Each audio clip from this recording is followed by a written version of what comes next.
See, there are no words that come to mind that fit this occasion. As we stand here as a family, forever changed, forever damaged, forever without the person who held us together throughout our entire life. As we stand here wondering why, as we stand here wondering what we're going to do, as we're brought together at a time such as this,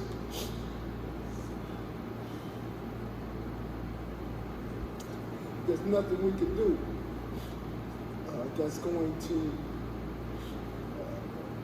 take away the hurt, take away these tears, take away the pain, take away the hole in our hearts, because part of us is gone, senselessly taken from us by hate. And we're talking about somebody.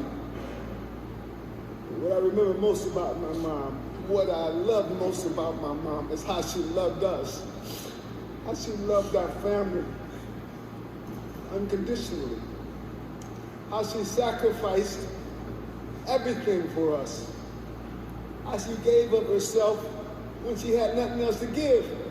She willingly did that for us. And for her to be taken from us and taken from this world by someone that just full of hate for no reason, is very hard for us to handle right now. You know, we make no apologies for our suffering and our pain. You can see it.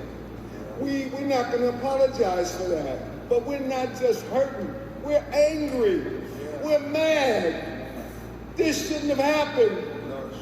We do our best to be good citizens, to be good people. We believe in God. We trust Him. We treat people with decency. And we love even our enemies. And you expect us to keep doing this over and over and over again. Over again. Forgive and forget. While the people we elect and trust in offices around this country do their best not to protect us, not to consider us equal, not to love us back. What are we supposed to do with all of this anger, with all of this pain? I can tell you, this was not an easy decision for us to go public with this at a time. We're a private family. This was not easy for us. But how else can we honor our mother? How else can we uphold the things that she put in us, the things she believed in? How else can we do that? So we are very thankful for the support of Mr. Crump and his associates and anybody else who sees this as an injustice.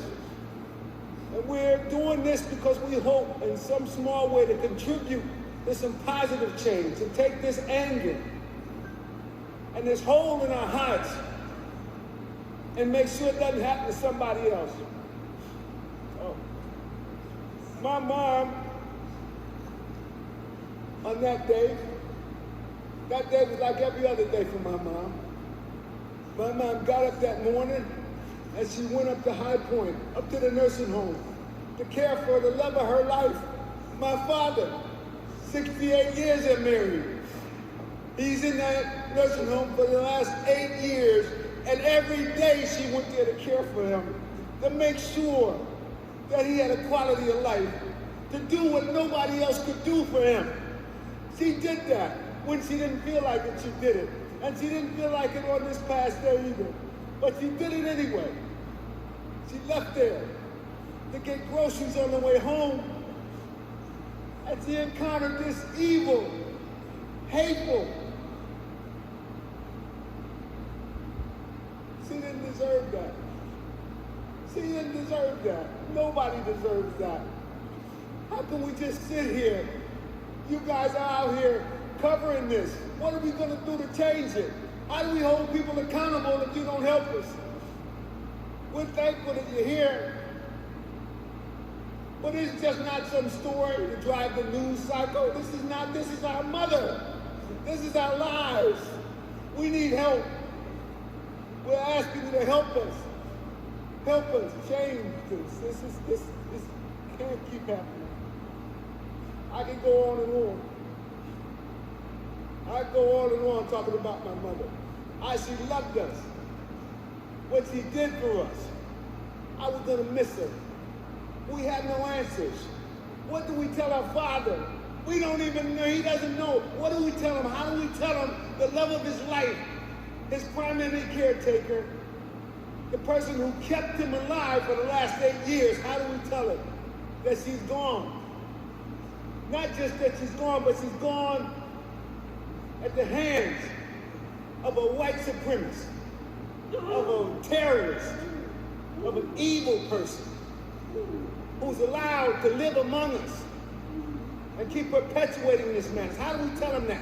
What do we do to treat him in a manner consistent with what he's used to going forward without him?